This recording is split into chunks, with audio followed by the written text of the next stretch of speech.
Hello everyone, welcome to Sanmarga classes. ಸಂಖ್ಯಾ ಪದ್ಧತಿ ಅಧ್ಯಾಯದ 49ನೇ ಪ್ರಶ್ನೆಯನ್ನ ಗಮನಿಸಿ. ಛೇದವನ್ನ ಅಕರಣೀಕರಿಸಿ ಸುಲಭ ರೂಪಕ್ಕೆ ತನ್ನಿ.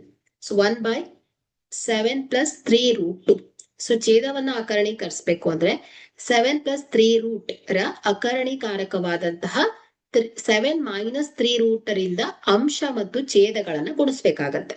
ಸೊ 1/7 + 3√2 ಇಂಟು 7 - 3√2 ಡಿವೈಡೆಡ್ ಬೈ 7 - 3√2 ಆಗುತ್ತೆ. ಸೊ ಈಗ 1 ಇಂಟು ಮಾಡಿದಾಗ 7 - 3√2 divided by 7 + 3√2 7 - 3√2. So a + b into a - b formal ಇದೆ. ಸೊ ಇಲ್ಲಿ a ಅಂದ್ರೆ 7, b ಅಂದ್ರೆ 3√2. ಸೊ ಹಾಗಾದ್ರೆ ಇದನ್ನ ನಾವು a² - b² ಅಂತ ಬರಿಬಹುದು. ಹಾಗಾದ್ರೆ ಇದೇನಾಗುತ್ತೆ 7² - 3√2 ಹೋಲ್ ಸ್ಕ್ವೇರ್ ಆಗುತ್ತೆ.